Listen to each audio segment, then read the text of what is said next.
It's another great day. Welcome to iFU.podcast. I'm Austin, your host, with my fellow co-hosts, Sarah and Trent. And today's title will be about outcomes.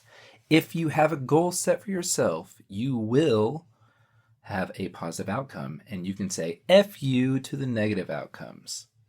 So we're going to talk about what it's like to have a positive outcome and how to get it if you don't already have those goals met. And one of the points that we need to address is obviously all of the things we talked about before, right? So to achieve your positive outcome, you have to have good people in your life, supportive group, a structure, you got rid of your bad distractions, and you fought your fears. That means you have courage. And then hopefully when having courage, you've grown into the person you're trying to aim to be. And because of that, you see the outcomes of what you want to achieve. Of course, there can be unintentional outcomes, and there can be intentional outcomes. One of the things we need to look at is our outcomes don't come right away. Yeah, all of your outcomes are going to take time. And that's going to be a major factor. Is you have to have patience when you're working on yourself, working on your goals. You're not going to see progress immediately. You got to just keep having effort to work towards your goals.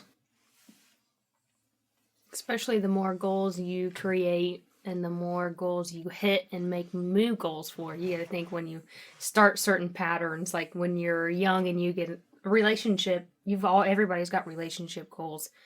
You know, you start getting into relationship in your teenage years, your goals then are much smaller compared to, when you get older, your goals are much bigger, and then you get into a serious one and the goals are bigger and they're bigger. And so everything like that builds. It always starts with the little goal and it becomes bigger goals. And when you look back, you don't say, yeah, I achieved 15 goals in my, no, you say, yeah, I started here and I'm here and it's taken this many years. It takes time. And it builds.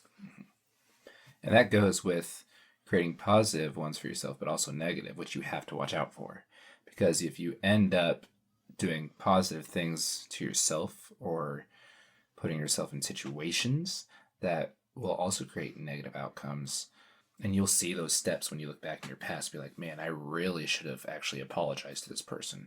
Or maybe I really should have, instead of watched so much TV, maybe I should have, read a book or hung out with my friends, or go to the gym.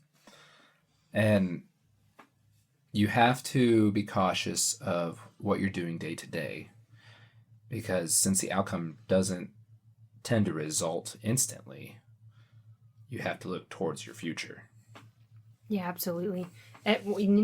One of the easiest ways to think about it is every single day, you're trying to reach your goals, you're trying to do things.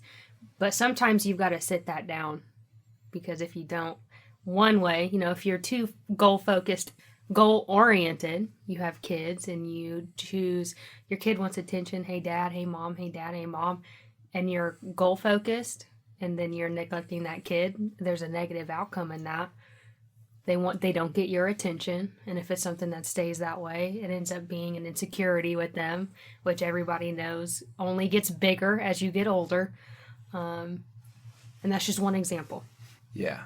And definitely you don't want to, when you are setting goals for yourself and striving for those outcomes, kind of like what you were saying, I've always been told, don't put so many in front of you, because since it does take time, you have to learn that, okay, maybe I do want to do this, but now's not the time to do this. Now's not the season to do this, Like if you're having kids, like for me, it's hard for me to go to the gym.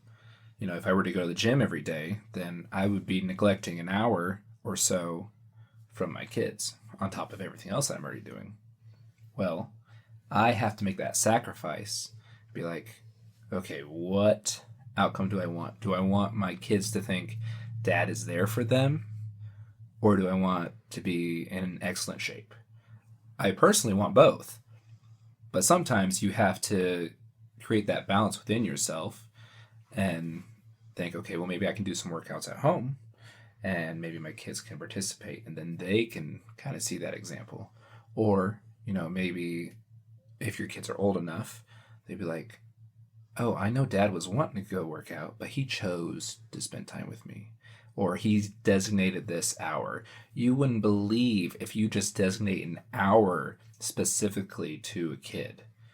They're like, they'll gobble that time up. They'll love that precious time. Even if the rest of the hours of the day, or you're just busy and you're like, I got to do chores. I got to do, work. I got to do whatever, pay bills. You have to learn what you need to sacrifice. And you might not end up getting the outcome you hope to desire, but like everything, there's a season for everything. And so you can strive for that outcome again somewhere else or some other time. Yeah, spending that quality time with your kids is extremely important, and they do really enjoy that time. Your kids need to feel like they're valuable. They need to feel like you're paying attention to them and investing in them. So yeah, definitely, if you're putting too much on your plate, you're going to have to make sacrifices in how maybe you're not putting all of yourself into things you should be. So you may get, while you're working at too many things, you may end up failing many things because you're trying in too many different places.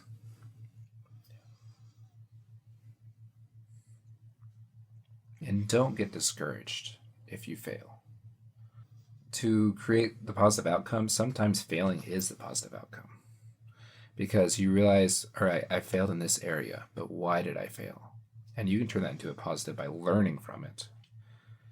And then you can apply it elsewhere to where you will need it in the future. And sometimes even though you fail, like maybe that thing just simply wasn't for you. What's that movie? Is it Meet the Robinsons? Oh, where they're all like intellectually scientific, like they're like, I don't know how to explain it, like but where the boy goes in the future. When you go into the future and they like, yeah, you failed, like, yeah, you know what I mean, like you did it. And as an adult watching that movie, I was like, that is a great way to look at it, because he did learn. He learned what did not work. And he knows that next time he can't do that. Like if he's wanting his results, he's wanting his success. Well, that's not it. But you tried it and you know for a fact that's not it. Right. So keep going. And I think a lot of people, even when they invent things, they're trying things, they come up with new things. They failed a million times, but they learned from those. And they know what worked and what didn't. And I think that's how you get most of your success is you have to fail. And you gain a lot of appreciation through failure also. If you fail opposed to not trying at all, you're going to regret not trying at all more than I tried and failed. But, at least you tried. Yeah, and I'm the type of person where it's like if I don't, like if it was too easy, well then I'm like, well, I wonder what the result would have been if I would have tweaked this, or if I would have done this differently or said this differently. I wonder if it would have been a better outcome. Or what the difference would, or even, bigger, or would the result have diminished everything? Well, if I had tried other things outside of a comfortability range, Lord knows what the results would have been.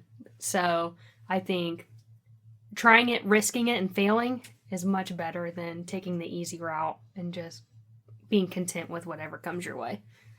Yeah, life is too short not to try. I mean, if you got an idea and a dream and a goal that you want to strive for, realize, one, it's not going to come instantly. Nope. You're going to have to put some work into it, some dedication, some sacrifice. However, if you keep pushing for it, then, you'll get it. And if you do end up failing, well, like you guys said, it wasn't meant for you. That means you can go to the next goal. Okay, well, since that didn't work, what else do I like doing? And that's how I stumbled upon voice acting. I'm like, I need to do something with my life. It's kind of the feeling I had. I wasn't necessarily saying that out loud because I was achieving things. I was being a husband. I was becoming a father and things like that. And, and I was participating in other activities, but I'm like, what do I want to try that kind of, steers more toward my passion? And that's how I fell into voice acting. And then that's how I fell into a community of voice actors. And if you find out you like it, and then you'll take time and you'll dedicate yourself to it. And when you do find the thing you love or that works with you, it might not even last as long as you hope it is, because you could find out, oh, you know what, I could be talented in this area, or I have a passion for this. So then it'll be a new season to start something else. As long as you keep trying, and regardless of failing, that's kind of one of the points that we give at the end of every podcast, keep trying. Stay positive. Yeah, life is rough. Things are going to get in your way. You're going to have obstacles. You're going to have, a hard time. And bad things happen, unfortunately. But you got to keep on trying. So have you guys seen any positive outcomes recently, or since we've been collectively working on being more positive? Well, for me personally, I would say I've been doing a lot better at striving to be a better partner in my marriage. My wife and I, we've been taking goals and setting down time to actually schedule alone time for ourselves, which is a big thing because in my house, you don't get alone time. We had to make sure that she got alone time. And then when that happened, she feels better as a person. And then we also have ideas for date nights and things like that. And we come with fresh minds. And, so it creates more opportunity for intimacy and to just get to know each other better. Because at the end of the day, the kids are going to grow up and move out of the house. And you're stuck with one another. And so you're like, do I know this person? Am I still dating this person? Or is it just a roommate? And in that way, my wife and I have been really looking at how to improve.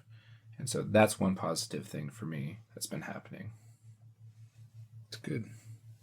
I had 14 questions, and as soon as you got done talking, it all went away. It just went poof, poof, poof, poof, just flew away. Oh, I've got a question for you. Oh.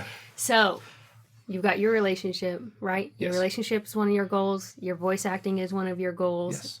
Was it your health or being a better parent? What's your third goal? Well, being a better parent. Being a better parent.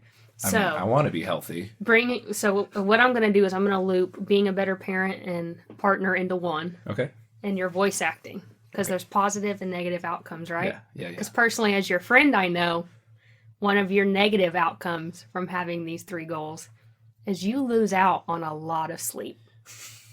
This is true. And I just wanted to point that out because I would be the worst person on earth if I got as little sleep as you do. Do you see the little bit of sleep you get sometimes trying to juggle it all as a negative? Does it affect you? That's hard to say because I really enjoy being awake. Yeah. And the bad thing is I know I have to get up early in the morning, Yeah. but I'm also a night owl at times. And so it kind of plays well with me.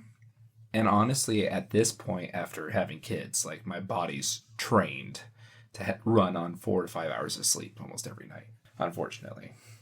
However, my wife and I, like I said, have been taking alone time and really considering it. And on Sundays, she lets me take a nap for 2 hours. So there are times when we see that we need a reprieve and we'll give each other it. Now, it might not be sleep, but it's a mental escape or something like that. And because of that, I can push through. So.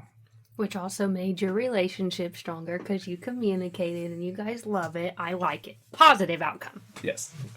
My observation of you is you are still getting the same amount of sleep even though you have all these goals. But I'm seeing that instead of staying up playing video games, you're staying up editing and working on things that are going to give you a more positive outcome. Yeah.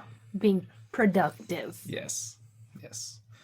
And I think that's the other thing too, because I know I feel better personally when I am achieving and taking steps towards what I need to, or what my goals are. You feel better inside, and often people say, what you feel on the inside is what you express on the outside. And it just brings a smile to my face, apparently. And another observation, I think you left it out here, is one of your goals is your spirituality. Yes. And you recently started up a men's group, which has been, not only for me, but for 3 other guys, very, very important. Yeah. So I think your positivity outlook on life is definitely improving because you're doing new things like that and helping other people. Yeah. And in that regard, too, like, I'm learning not only of you guys, but of how to, like, be a better leader or a better speaker.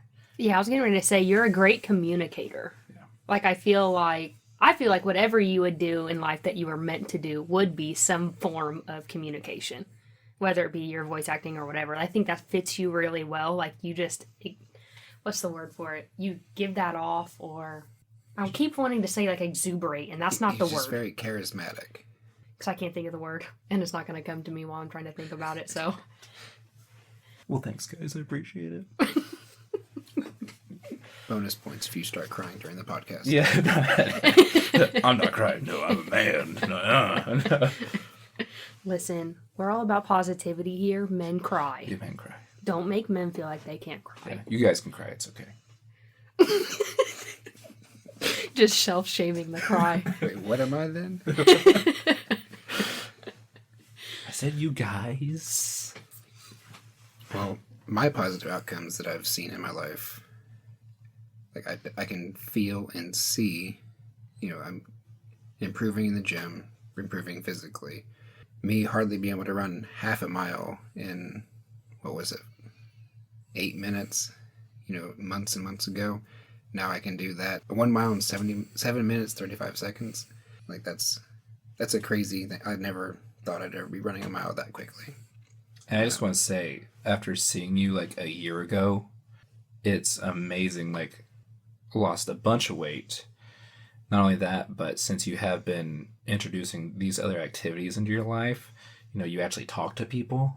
I was getting ready to, that was going to be the one thing I said, is I see your social life growing. Mm-hmm. Not necessarily like hanging out with people outside of work more, but just socializing on a normal average level is a lot more than when I first met you, which was a year ago. I've been in our area for a year now, guys. Yeah.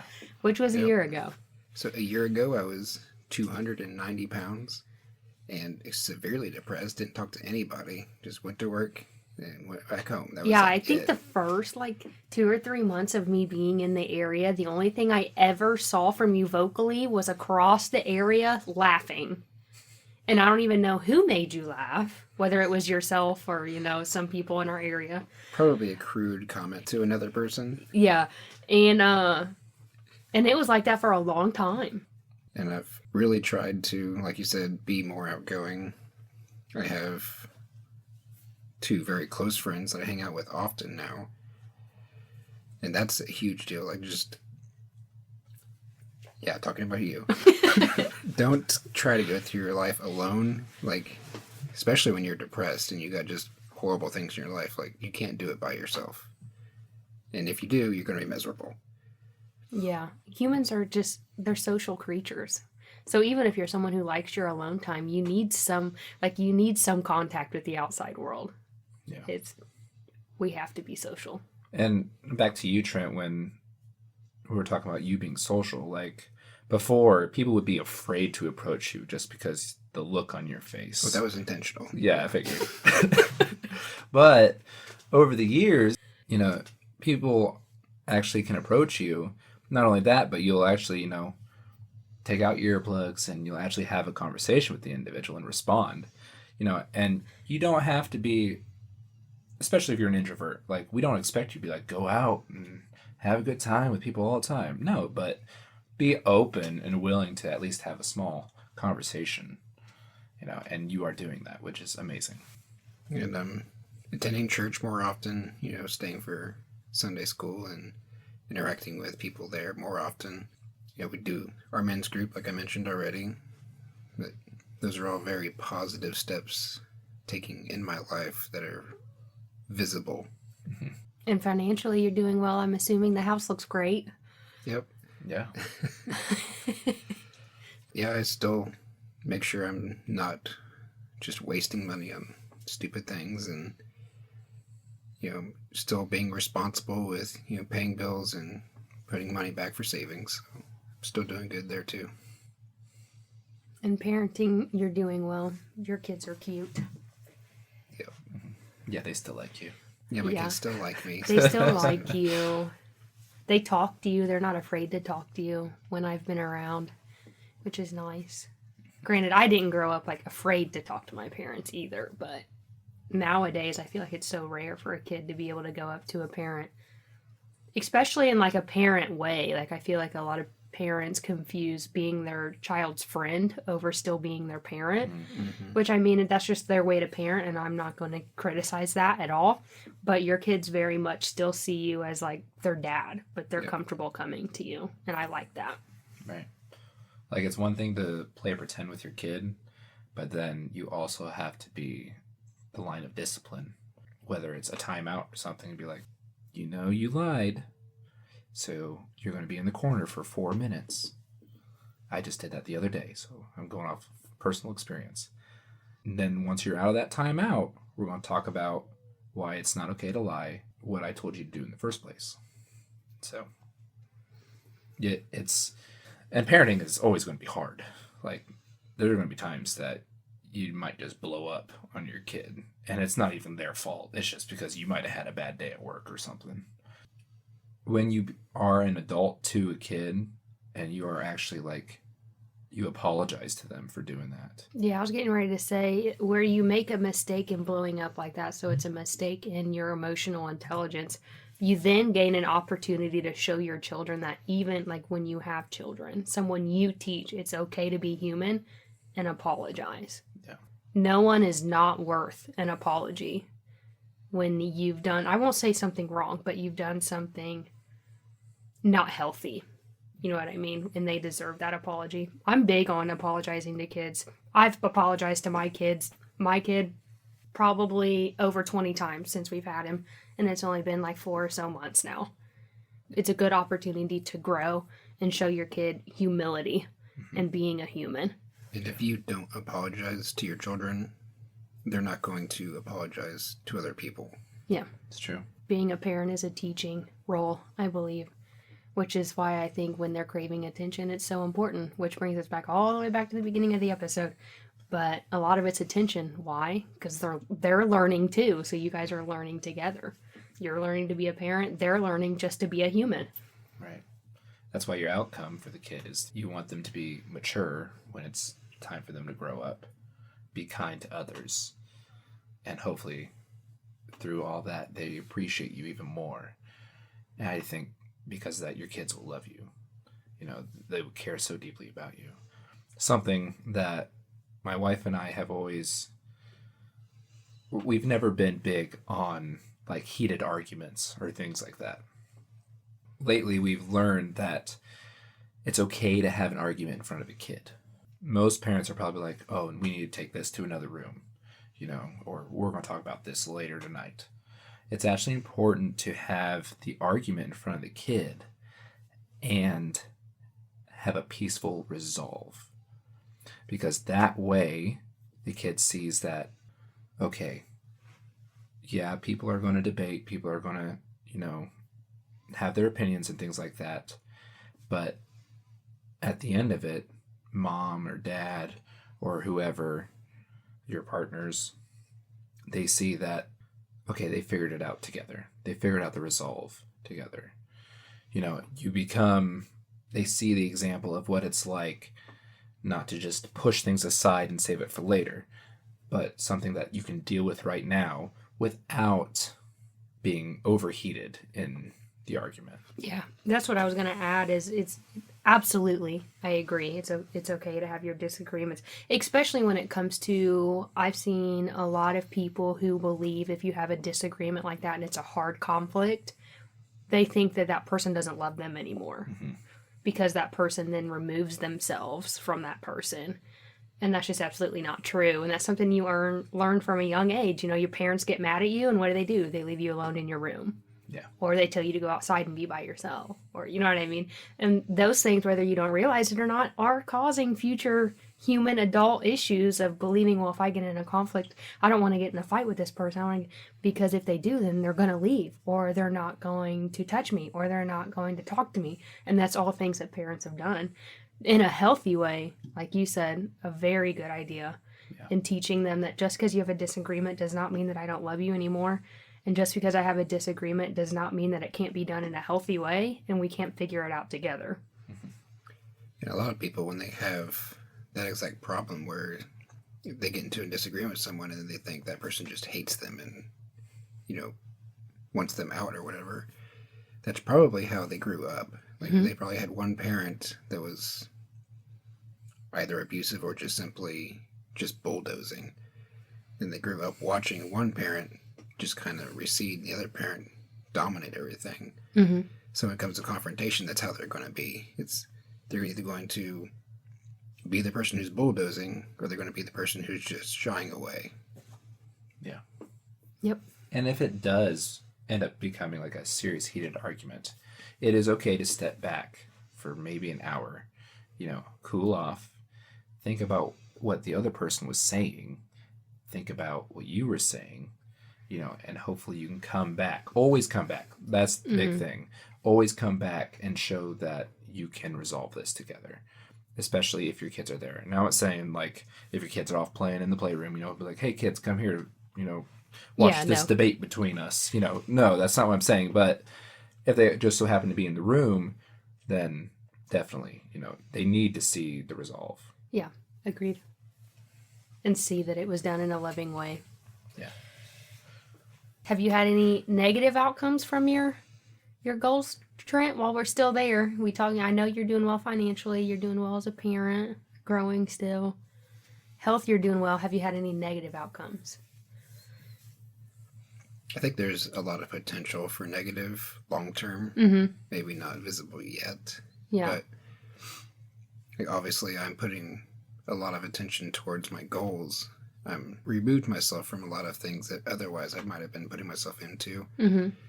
I guess I've definitely distanced myself from like my video gaming friends. Not totally, but I just have less time for video games now. Like, I'm still making time for them, but not nearly as much as I would. But at the same time, though, while my online friends are extremely valuable, they're also not in a position to be with me physically. And it is a slightly less positive thing than, like, if you're, like, the three of us hang out, that is a much bigger impact than just being on the opposite side of a computer screen with somebody. So yeah, a much easier priority. Yep. Which is priority is a very heavy word, but it is. Everything is on a priority list if you really think about it. Yeah. And the way to look at it is like, and this goes with anything, whatever's physically right in front of you, that's going to be your focus. Yeah. Because you can't extend beyond what's outside of you. And honestly, at the end of the day, your best friendships, in my opinion, because this is just how I am a horrible texter. I am a horrible caller. Being in constant contact, even in our messages, like we talk almost every day, I'm very low on the messaging board. Like you guys know, I don't send that many messages at all. My friends have to be low maintenance. You have to be okay with me not talking to you every day and still know that I am your friend.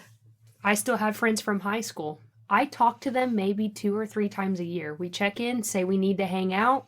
We don't talk anymore. We'll go 2 or 3 months, check in with each other, say, again, we need to hang out. Let's go do a concert. Doesn't happen, but I'd still, I maintain that's my friend. My partners know about these people, you know what I mean? It's okay to not talk to them all the time and them still be your friend.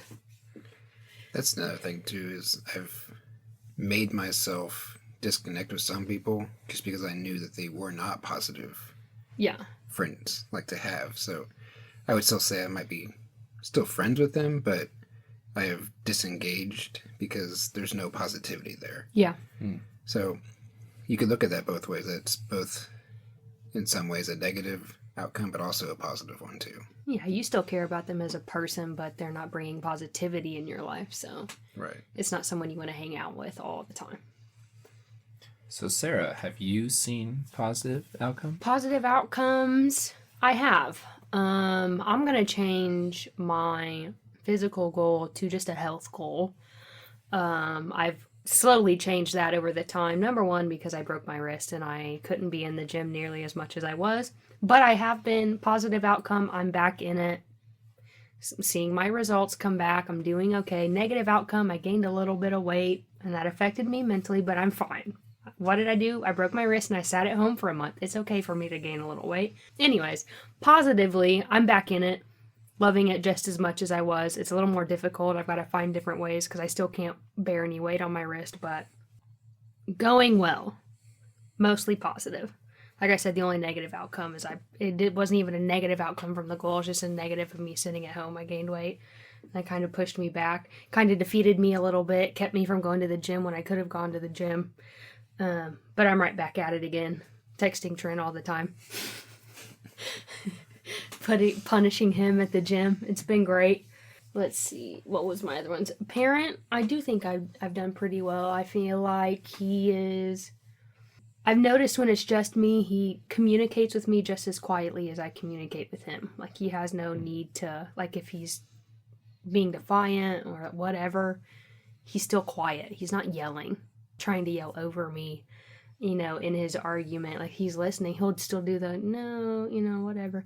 But it's just as quiet of a communication as what I'm communicating with him, which I see as a positive outcome. I'm teaching him that I can still hear you without you feeling like you need to yell. And I could still hear your defiance without you needing to yell. And I hear your opinion. That's okay. And I think he also, I've noticed, catches on to the fact that if I'm talking and he interrupts me, I'll stop and I'll wait for him to finish what he's doing. And I just continue talking. You know what I mean? And I've noticed he's not interrupting me as often as he used to, because it's like, I'm not going to pay attention to your interruption, but I will wait for you to listen to me. And he also knows I will not repeat myself. I'm the first person to be like, I'm telling you this one more time, and I will not say it again, and your punishment will follow afterwards. And I know you hear me, and I know you understand me. Pick your choices. And I'll walk away, and he'll do it not all the time, most of the time, he follows through on his own. Now, if my other partners are home, all bets are off. It's a completely different story. He acts differently with them, but I mean, we're all different parenting styles. There's 3 of us, so it's a little difficult. Like, there was one time I'd gotten him up for school, and I was like, all right, he's being a little defiant, but nothing way out of the ordinary or anything. And he's finally coming downstairs. And I turn around because I'm downstairs and one of my partners is at the table, and he trots down the stairs far enough to see her sitting at the kitchen table, stops, doesn't move. And then she tells him, come on, get down. The defiance immediately starts. Like, it's like he saw her and his mindset completely flipped. And so we sat there and it's like, you know what, guys, I'll just do the morning routine. It's a little difficult with you guys in the morning.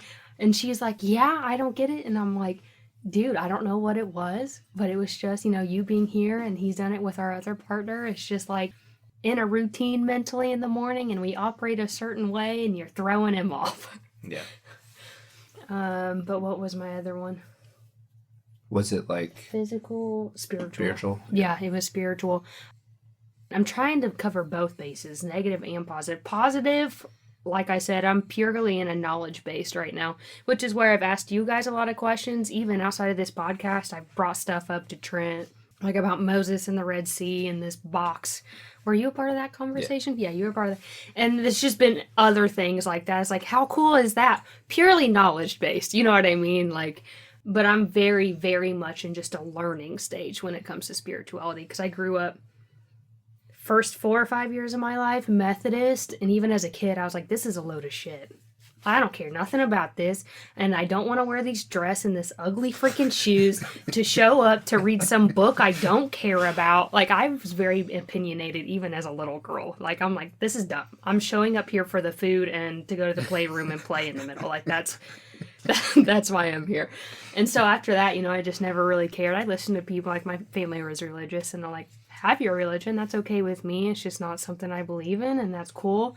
And then I really have enjoyed learning all the different things, all the different religions, and how they're honestly all tying together in one way or another in different opinions or ideas, but they're differently for different religions. You know what I mean? And different concepts, different people, but they're all the same lessons learned again and again and again and again, repeated over time. You know what I mean? Most religions have, especially the three most prominent religions of the world share the same origin story. So yeah, there's going to be a lot of crossover. Yeah. And that's not knowledge that everyday people carry. You know what I mean? They have their religion and they think their religion is the only religion that believes in this. Or they somewhat know and they're like, I don't believe in that.